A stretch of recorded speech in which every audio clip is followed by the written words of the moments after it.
Welcome back to the Captivatingly Confident podcast. My name is Kim Ludeman. I'm your host.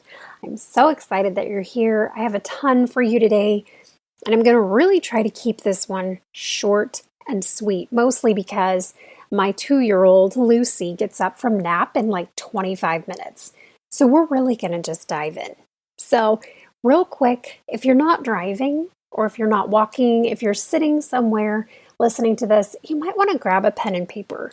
I think a lot of what I say today is going to be review for you, but just on the off chance that there's something that maybe strikes you differently or maybe something you didn't know, you can jot that down.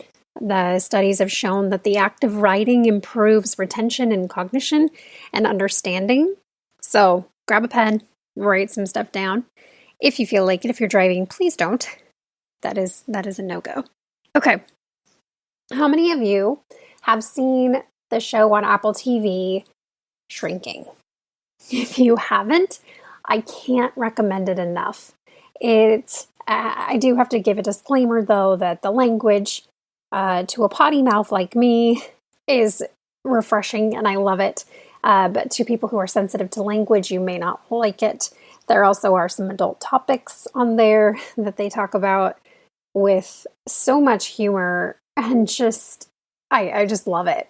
It's a show about therapists and working in mental health myself and being married to a therapist and having friends who are therapists. I think it's relatable and hilarious and I love it.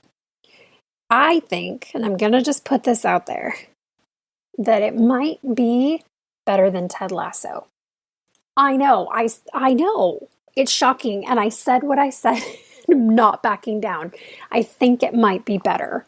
I also want to have like a moment of silence for the ending of Ted Lasso this year. That's awful because Ted Lasso is incredible. If you don't have Apple TV, get the free trial, binge watch Shrinking and Ted Lasso. You're welcome. Okay, so in Shrinking, the main therapist, Jimmy, says something that is absolutely brilliant. And I was watching this and I love how he said it because I say it over and over and over again with clients, but the way that he explained it made so much sense. He was talking to this client or this patient of his, and he said that you have to disrupt the pattern. You gotta boop something.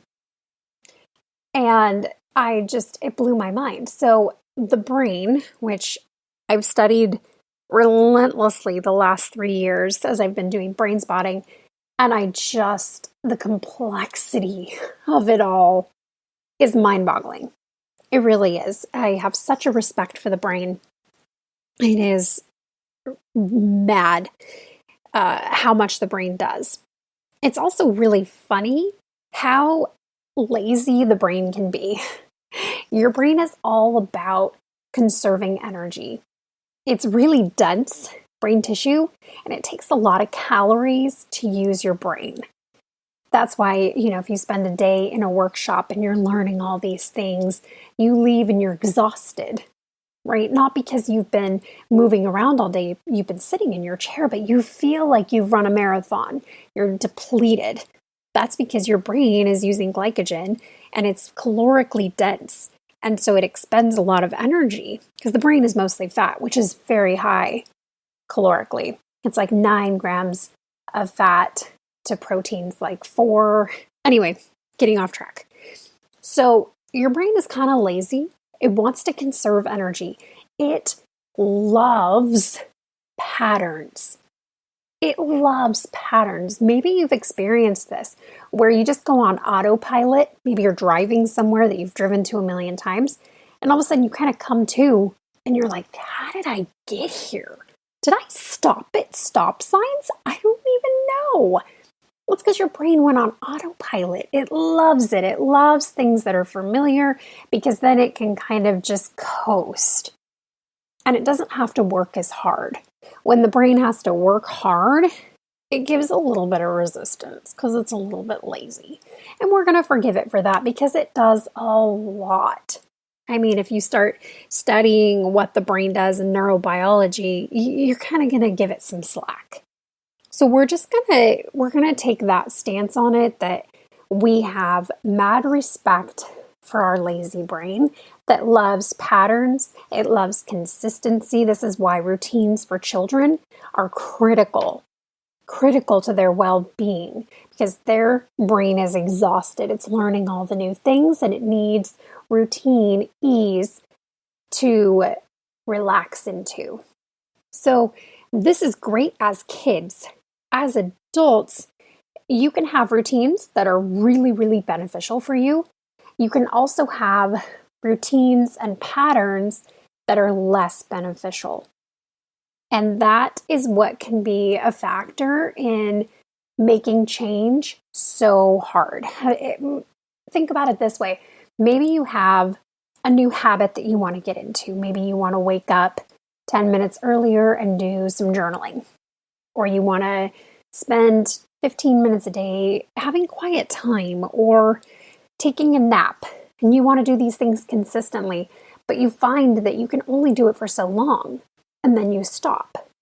This isn't a default in character. It's not that you need to try harder. There's nothing wrong with you. It's that your brain wants the loop.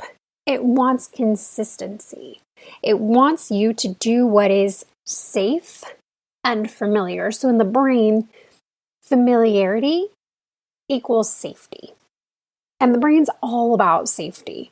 If it perceives a threat, it's going to go into shutdown mode. The sympathetic nervous system's going to come on board, and this is fight or flight. This is where we get flooded and we're reactive and we get almost overwhelmed by the physical sensations that are happening for us. Cortisol's pumping, adrenaline, we're feeling just strung out. And for a lot of people, there's an addiction to the cortisol. Yep, I said it. There's a very real chance that you might be addicted to drama.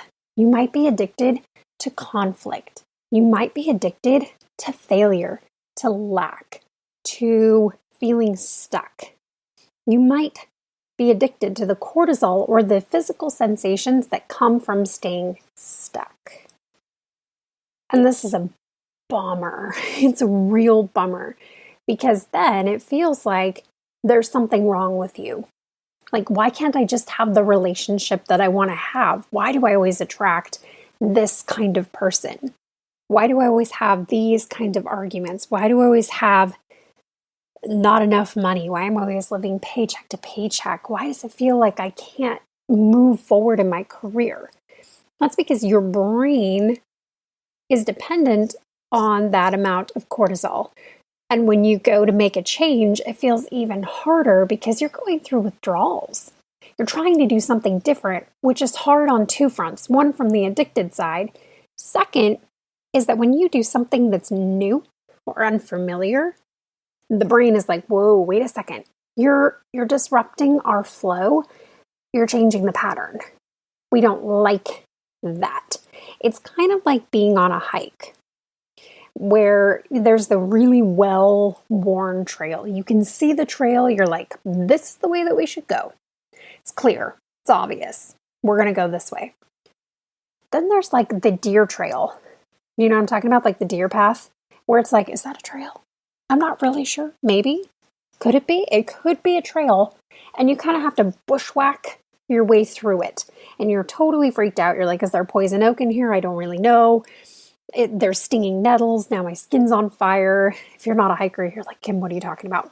Just go with me. And you're trying to make this new trail.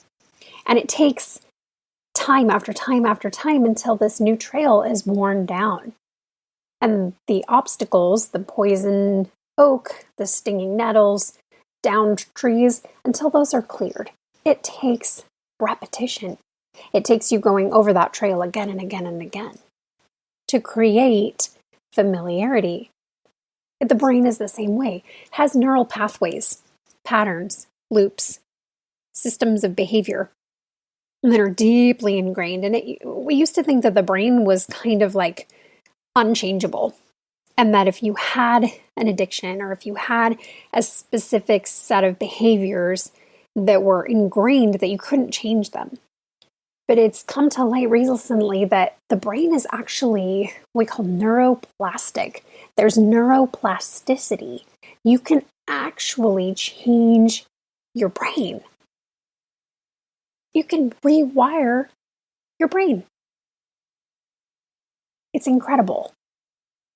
It is absolutely incredible. But here's the rub on changing your brain, is that the brain perceives change as threatening, so it throws up all sorts of warnings like fear, doubt, insecurity. And we often think of these as like self-sabotage. Like if you have self-sabotaging behaviors, you think, oh, what's wrong with me? I can't stop getting in my own way. That's one way to look at it. I want to propose a different way of looking at it, one that's more compassionate and has more respect for your sweet brain that's just working so hard.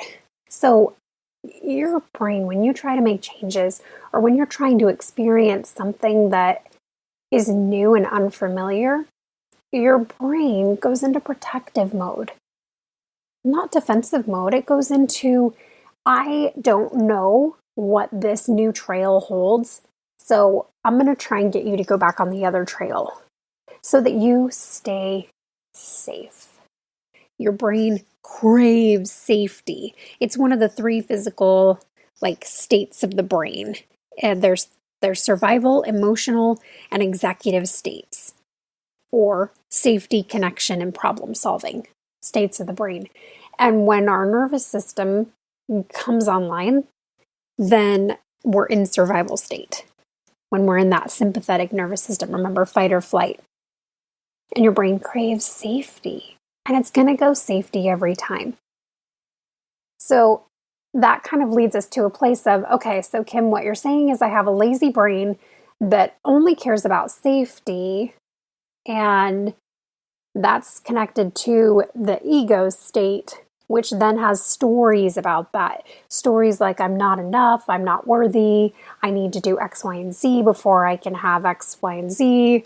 I need to be a certain way so I can feel a certain way. All of that. That's what you're saying. Yes. In a nutshell. Yes, your brain is lazy. It's lovely and wonderful, but it's going to go conservation and safety every time. So when you try to make a change, there's going to be resistance. There's going to be some fear. There's going to be some doubt that comes up. Gay Hendricks has this book called The Big Leap, and in it he talks about upper limits. And upper limits are when we are trying to make changes and we hit literally the limit of what we can hold for a new way of being or a new feeling. For example, I hear people say all the time, I just want to be happy. Maybe you've said this. I just want to be happy. That's all. How come I can't ever be happy? Well, there's lots of reasons for that. One of which is if happiness isn't something that you've experienced often, and by experienced, I mean really felt happy. I've had happy memories and happy times, but I can't seem to sustain that state. Part of it is a disconnect from embodying happiness, feeling happy. Because what happens is when you notice in your body what it feels like to be happy, you create familiarity, right? You're going down that new path. And at first it's unfamiliar. And the brain's like, I can only tolerate this much happiness. A teeny bit of happiness, like a teaspoon at a time. And you want like a gallon of happiness, but your brain can only hold a teaspoon. So you're trying to get the gallon when your brain can hold the teaspoon and thinking, what the heck is wrong with me? Why can't I just be happy? Don't understand. That's because there's not enough safety and familiarity around this desired state of happiness. Are you tracking so far? Yep. Okay, good. So when we are trying to do something different, institute a new habit, choose a new way of being or feeling, We have to create familiarity and safety. And one of the ways that we can do this is through disrupting the pattern. So one of the bedrock ways to start to make changes around this is first thing in the morning. So I want you to take a second and think about what happens for you in the morning. Maybe you have an alarm clock. Maybe your alarm clock has 2 arms and 2 legs and is teeny tiny and runs in screaming. Maybe you get woken up by your partner. Maybe you wake up refreshed and ready to go. What does your first waking moments look like? Do you reach for your phone? Do you scroll social media? Do you check your emails? Do you check the weather? Do you check the news? Please tell me you don't check the news first thing in the morning. What do you do? What are your first thoughts about the day? Ugh, it's Wednesday, it's hump day. Just got to get through it. Or does your brain immediately launch into task mode? Okay, I've got to do this and this and this. And then what are those first initial thoughts?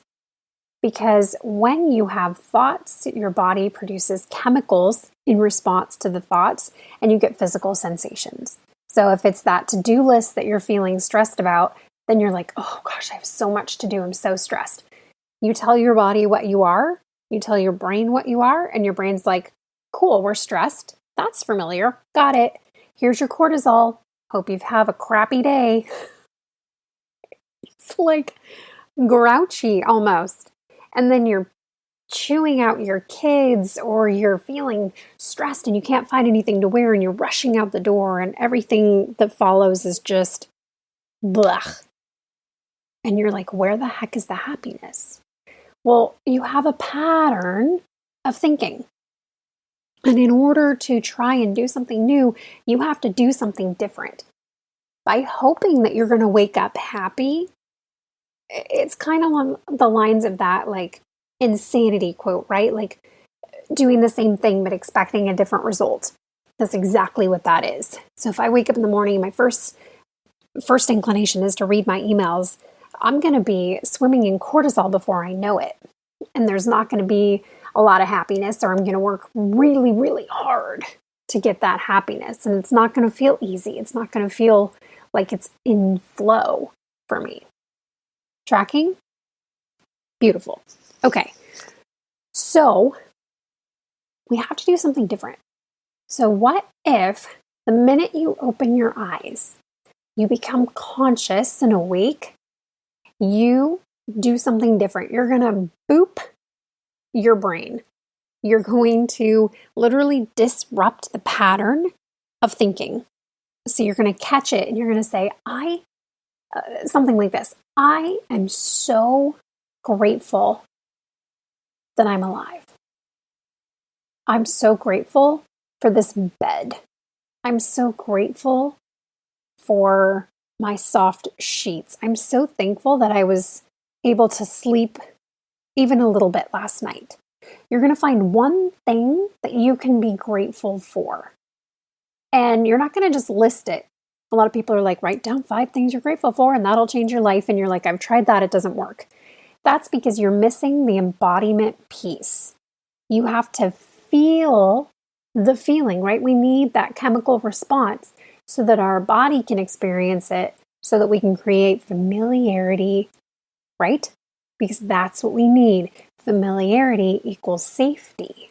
When we become familiar with something, the brain is more likely to be accepting of it and to make changes. So when I say in the morning, I'm so thankful for my satin pillowcase. I love it. It's so soft and silky and smooth. So thankful for it.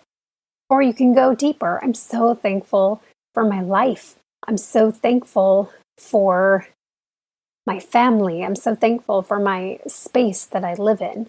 Whatever it is, just one thing. And then I want you to feel it in your body. This is critical. And this can be challenging if you've spent a lifetime distancing or disconnecting from physical sensations. This is something I work with my clients on a lot, is what does your body say? What are you noticing in your body? How does your body feel right now? Is there a safe place in your body? reconnecting to your physical body. So when you have that moment of gratitude, you don't need a whole lot of things, you just need one. And you're just gonna savor it, kind of like when you have that first bite of ice cream and you just savor it. You can feel the cold and the sweet, and you're just like, yes. And you get that sweet, sweet dopamine hit, and all is right with the world with this bite of ice cream.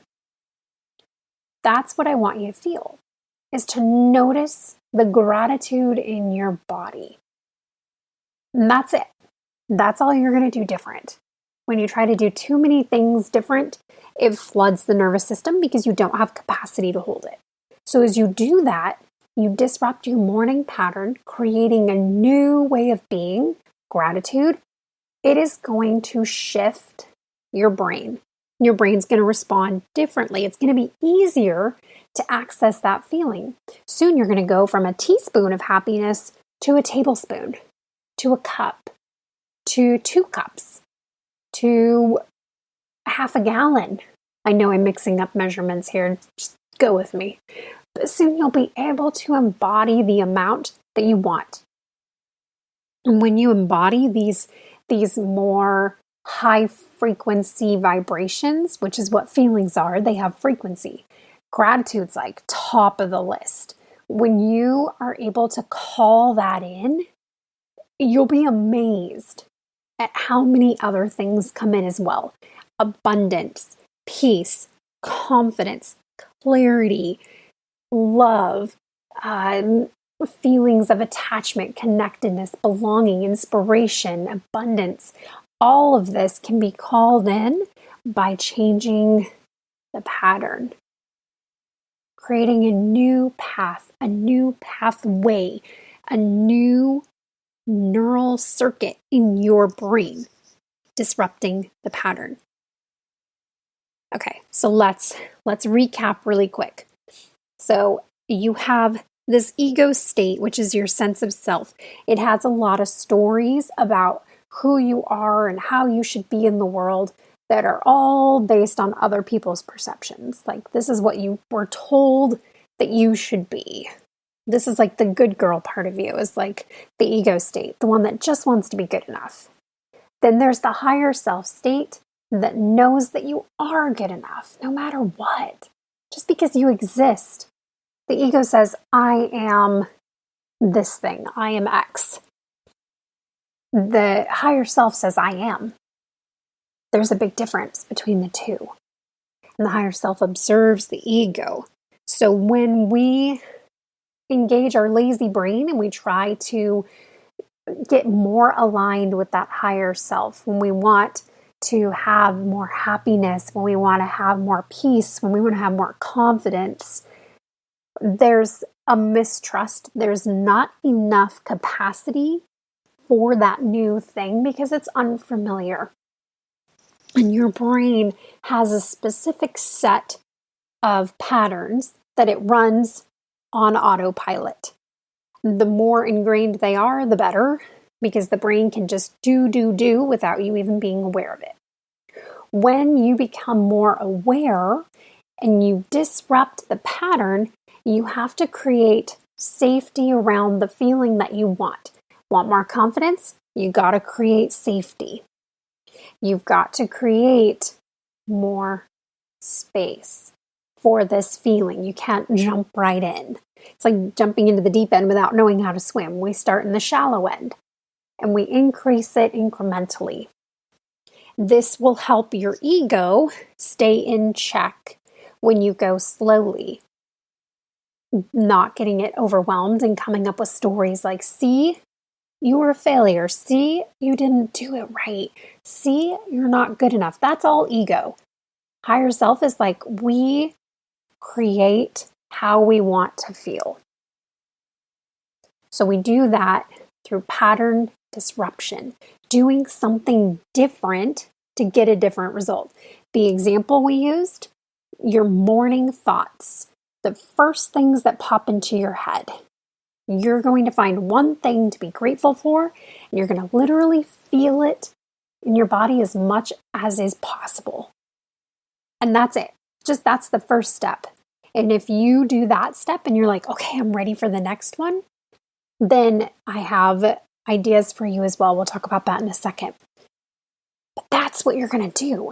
And you can start to apply this principle to all sorts of areas of life. I did a video. I just joined TikTok. God help us all. Swore I wouldn't do it. I was going to stick to Facebook and Instagram like a good person coming up on my 40s.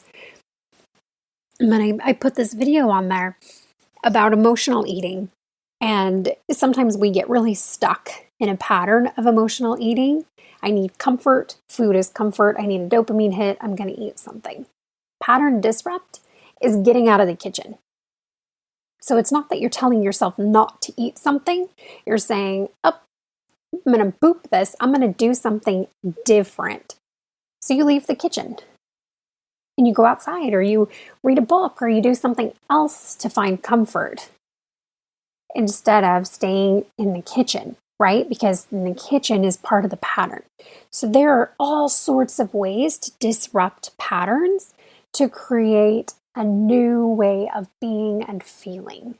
So if maybe you've done the gratitude thing and you're like, Kim, I'm ready for the next thing, or you try the pattern disrupt for your morning thoughts and you're like, oh my gosh, I'm so ready for what's next. I want you to head over to kimludeman.com. There's a whole page about brain spotting and working with me and what that looks like. I invite you to book a discovery call. It's a 30-minute call that's free, and we sit down and we face-to-face chat about what you're wanting to move into, what you're wanting to expand into. Kim, I want more confidence. Kim, I want to start my own business, or I want to see my business thrive. Kim, I am feeling burned out. I want to be a better parent. I want to be accepting of all the parts of me, whatever it looks like for you. Let's talk about it. Let's talk about what you've done that hasn't felt like it's working, or maybe something you've tried that has worked but only took you so far, and what could be the next step for you. These calls are not about sales. It's not about getting a yes from you. It's about creating clarity around your next step. I celebrate yeses and I celebrate nos. I just want you to feel clear about your next step and how you can start to move toward more. Because you know you're meant for more. You know that this way of being and feeling that you're stuck in right now is not all that you are created for. You know you're meant for more, and I know it too. And I have the tools and resources to help you find your next step. Okay? All right. How you doing? You hanging in there? That was a lot. I hope you wrote some things down. If not, you can email me, kim@captivatinglyconfident.com. You can also find me on Instagram, Facebook. I have a Facebook group called the Captivatingly Confident Facebook group. You can search that and find it. It's also on my website. You can also find me on TikTok if that's where you are. I've got some great videos about brain spotting on YouTube that you can also check out, including an Anxiety 101 class that I just did. The recording is up for that. If you're looking for something more immersive, if you're like, I am ready to deep dive into my healing and growth, I have 2 opportunities for that coming up. I have a backpacking retreat August 3rd through the 5th. That is going to be here in either Oregon or Washington. I haven't quite decided yet. I'm waiting on the snow to see what the trail is going to be like. You can learn more about that. kimludeman.com/backpacking.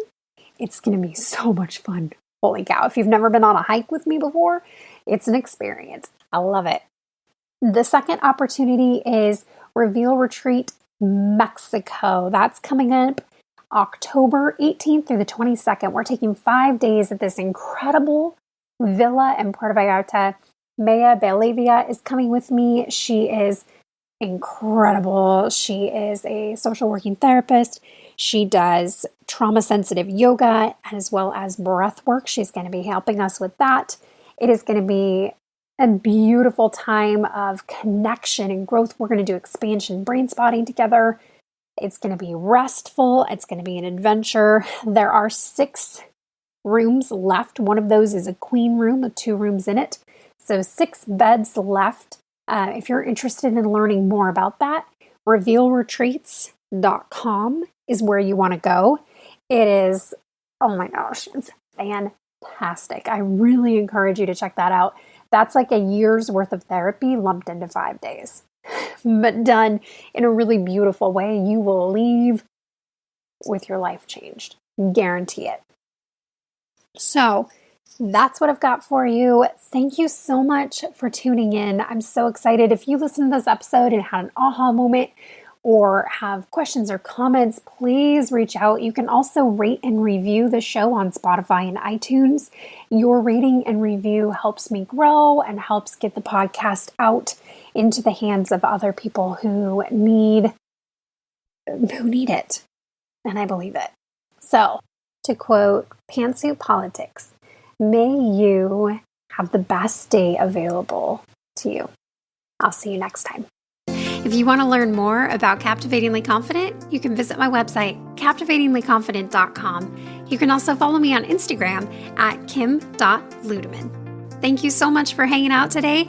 If you would like to, I invite you to subscribe to the show and also to leave a rating and review on iTunes. Every single review means so much to me, and it helps to get the word about Captivatingly Confident out and to help change women's lives. I'll see you next time.